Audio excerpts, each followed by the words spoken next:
अस्सलाम वालेकुम dear students, this is sir Naseem Zulfikar. और आज मैं जो लेक्चर आपके पास लेकर आया हूँ तो हमारी काफ़ी एक अच्छी स्टूडेंट और सब्सक्राइबर हैं जिन्होंने डॉक्टर मौज़म जो केमिस्ट्री पढ़ाते हैं कराची में, उनके मिड टर्म एग्ज़ाम्स के पेपर शेयर किए हैं और उन्होंने कहा कि इसके एमसीक्यूज़ के आंसर्स बता दूँ।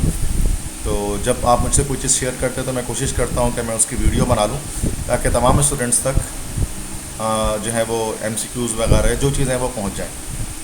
तो वैसे भी डॉक्टर मौज़म के जो है वो एमसीक्यूज़ होते हैं वो काफ़ी इंपॉर्टेंट होते हैं, काफ़ी एक्सपीरियंस टीचर हैं। तो मैं इन एमसीक्यूज़ को यहाँ पर सॉल्व करने की कोशिश करता हूँ, ठीक है। और आई थिंक ये जो सिलेबस उन्होंने लिया है वो चैप्टर 1, 2, 3, 6, 7 मतलब इनऑर्गेनिक से 3 चैप्टर लिए हैं और ऑर्गेनिक से 2 चैप्टर लिए हैं, ठीक है। तो 43 एमसीक्यूज़ हैं। तो मैं भी फर्स्ट टाइम इन एमसीक्यूज़ को देख रहा हूँ, तो देखते हैं किस तरह के एमसीक्यूज़ हैं। तो फर्स्ट है an element belong to group 7 and third period, its atomic number should be. तो 7A और थर्ड पीरियड मतलब फ्लोरीन नहीं क्लोरीन होगा ना। तो क्लोरीन आपका जो है वो थर्ड पीरियड में होता है, उसका एटॉमिक नंबर होता है 17। तो ये 17 आंसर करेक्ट हो जाएगा। सेकंड है the atomic number of an element is 31, it belongs to. अब देखें 31 है ना, तो आप इस तरह से देख लिया करें कि 21 से हम स्टार्ट करें स्कैंडियम को, ठीक है। तो 21 से लेकर 30 तक तो जिंक आता है और जिंक 30 पर होता है, जिंक के फ़ौरन से 31 आ जाएगा, लेकिन जिंक के फ़ौरन बाद ग्रुप 3A आता है। तो ग्रुप 3A का एलिमेंट होगा और जिंक के चूँकि साथ है तो वो आई थिंक गैलियम होगा, जी गैलियम एलिमेंट होगा। थर्ड है total number of elements in S block. S block में टोटल नंबर ऑफ़ एलिमेंट्स की तादाद कितनी है? ठीक है, lithium, sodium, potassium, rubidium, caesium, francium 6 यहाँ हो गए। Then beryllium, magnesium, calcium, strontium, barium 6 यहाँ हो गए। टोटल 12 हैं, ठीक है। तो वैसे हाइड्रोजन को जो है हम वो किसी भी ब्लॉक में कंसीडर नहीं करते हैं, तो उस लिहाज से देखा जाए तो फिर वो 12 कहलाएगा, वरना 13 हो जाता। फोर्थ है metalloid found in dash. Metalloid कहाँ पाए जाते हैं? सारे के सारे आप जानते हैं पी ब्लॉक में होते हैं। फिफ्थ है lithium show diagonal relationship. Lithium का डायगोनल रिलेशनशिप किसके साथ निकलेगा? बेरिलियम के साथ निकलेगा, ठीक है। लिथियम और बेरिलियम थिंक वो डायगोनल में होते हैं, आई थिंक सो। देखिए लिथियम सोडियम, लिथियम के फ़ौरन से बेरिलियम, सॉरी लिथियम के साथ बेरिलियम का नहीं निकलेगा, मैग्नीशियम का डायगोनल रिलेशनशिप आएगा, जो कि बेरिलियम तो उसके साथ होता है, सामने होता है। 6 है which of the following is not the periodic property. इनमें से कौन सी पीरियोडिक प्रॉपर्टी नहीं है? तो एटॉमिक मास जो है वो एक पीरियोडिक प्रॉपर्टी नहीं है, बाकी सारे हैं। 7th है the general outer configuration of halogens. NH2NP6 हो जाएगा ना, तो हैलोजेंस NH2NP5 हो जाएगा, सॉरी, क्योंकि 7 इलेक्ट्रॉन्स होते हैं। 8th है long form of product table is based on. Atomic number पर बना हुआ लॉन्ग फॉर्म। 9th है the element with atomic number 26। 26 atomic number किसका है? देखो scandium, titanium, vanadium, chromium, manganese. Manganese के बाद आयरन। आयरन का होगा, इसका मतलब कि ट्रांजिशन मेटल का हो गया, 20 से 30 तक तो वही होते हैं। 10th है down cell CaCl2 is added to NaCl, उसके मेल्टिंग पॉइंट को कम करने के लिए 801 से 600 तक यह पहुंचा देता है मेल्टिंग पॉइंट। इम्प्योरिटी ऐड की जाती है। 11th KO2 कौन सा ऑक्साइड है? पोटेशियम प्लस, यहाँ पर oxygen plus of oxidation list में होगा, तो ये पोटेशियम सुपर ऑक्साइड है, तो ये सुपर ऑक्साइड आंसर हो गया। 12th है the distance between 2 carbon atoms is large. तो कि आप जानते हैं कि सिंगल बॉन्ड सबसे ज़्यादा दूर दूर होते हैं, सबसे ज़्यादा डिस्टेंस हमारे पास होगा 2 कार्बन एटम के बीच में डिस्टेंस में इथेन में होगा, क्योंकि सिंगल बॉन्ड की बॉन्ड लेंथ सबसे ज़्यादा होती है। तो ये 12 MCQs यहाँ पर मैंने अभी आपको डिस्कस किए, ठीक है। नेक्स्ट पेज 2 पे हम आते हैं।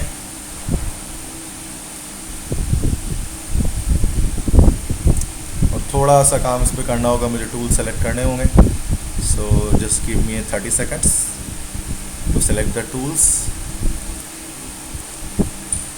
ओके, ठीक है जी। ओके, 13th MCQ की तरफ आते हैं। Aqueous solution of alkaline KMnO4 is decolourise by. इसको डिकलराइज कौन कर सकता है? जो अनसैचुरेटेड हाइड्रोकार्बन होगा। अनसैचुरेटेड यहाँ पर हमारे पास सिर्फ ये है प्रोपीन C3H6। 4th है acrylonitrile is prepared by the reaction of HCN with HCN की रिएक्शन जब हम इथाइन के साथ करते हैं तो फिर अक्रेलोनाइट्राइल हमारे पास बनता है, दैट इज विनाइल साइनाइड जिसको हम कहते हैं।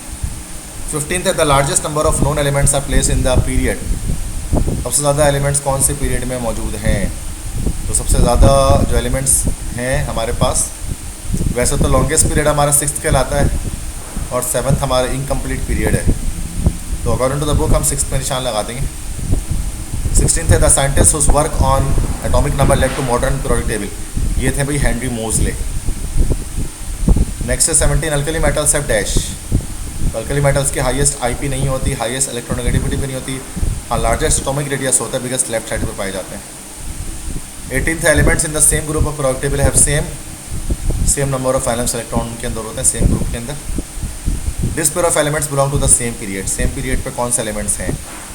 सोडियम पोटेशियम नहीं, सोडियम कैल्शियम नहीं, सोडियम मैग्नीशियम, यस ये सेम पीरियड पे होते हैं, मतलब दोनों थर्ड पीरियड पे हैं। 20 when saline hydrides is dissolved in water, जब आयनिक हाइड्राइड्स को पानी में डिसॉल्व करते हैं तो हाइड्रोजन गैस लिबरेट करते हैं, H2 गैस लिबरेट्स। 21 है which of the following S block elements does not form ionic hydride, इनमें से कौन से एस ब्लॉक एलिमेंट आयनिक हाइड्राइड नहीं बनाते? मैग्नीशियम नहीं बनाता बिकॉज वो पॉलीमेरिक बनाता है।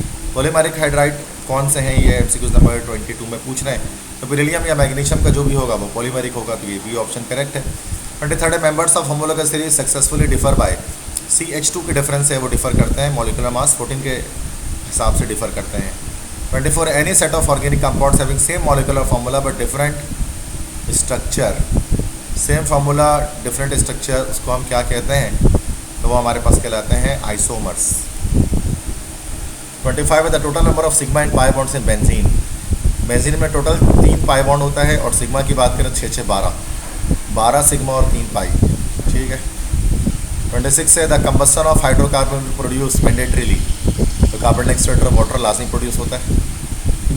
27 this molecule possess sp3, alkanes में होते हैं तो अल्केन यहाँ पर हमारे पास सिर्फ C2H6 है, तो यहाँ पर sp3 हाइब्रिडाइजेशन होगी, ठीक है। तो 27 MCQs यहाँ तक सॉल्व हो गए। फर्दर MCQs पेज नंबर 3 पे आना पड़ेगा और ये पेज नंबर 3 मैंने ओपन किया। Now you have to give me 10 seconds more. Thank you for waiting. Okay 28 है ethyne gives red PPT with, red PPT देगा ये CuCl2 के साथ, सिल्वर नाइट्रेट के साथ वाइट पीपीटी दे देगा। 29 एसिडिक हाइड्रोजन किस में होगा? इथाइन में होता है तभी वो सब्स्टिट्यूशन करते हैं, ठीक है। तो इथाइन में हमारे पास एसिडिक हाइड्रोजन होता है।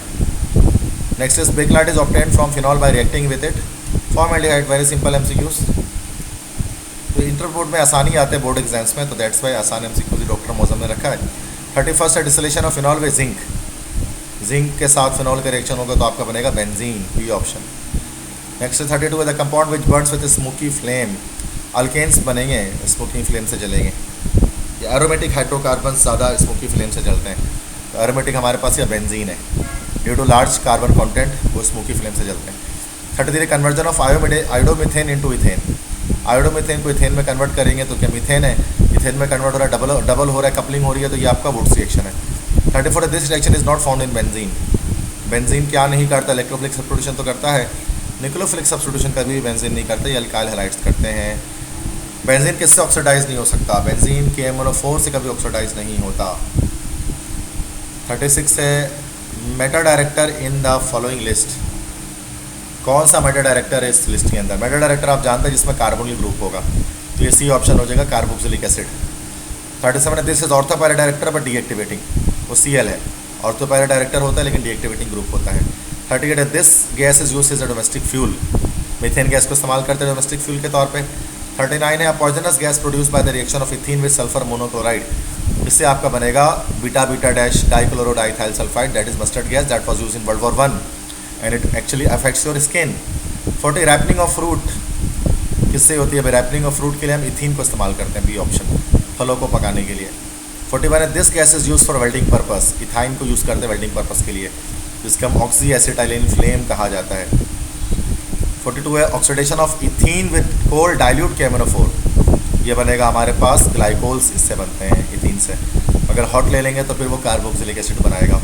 43 है benzene was first isolated by this scientist, तो इसको माइकल फेराडे ने इसको जो है वो आइसोलेट किया था पहली बार, वैसे हॉफमैन ने उसको भी किया था, फेराडे ने एक्चुअली इसको डिस्कवर किया था, और जो हॉफमैन साइंटिस्ट है उसने उसको आइसोलेट किया था किससे?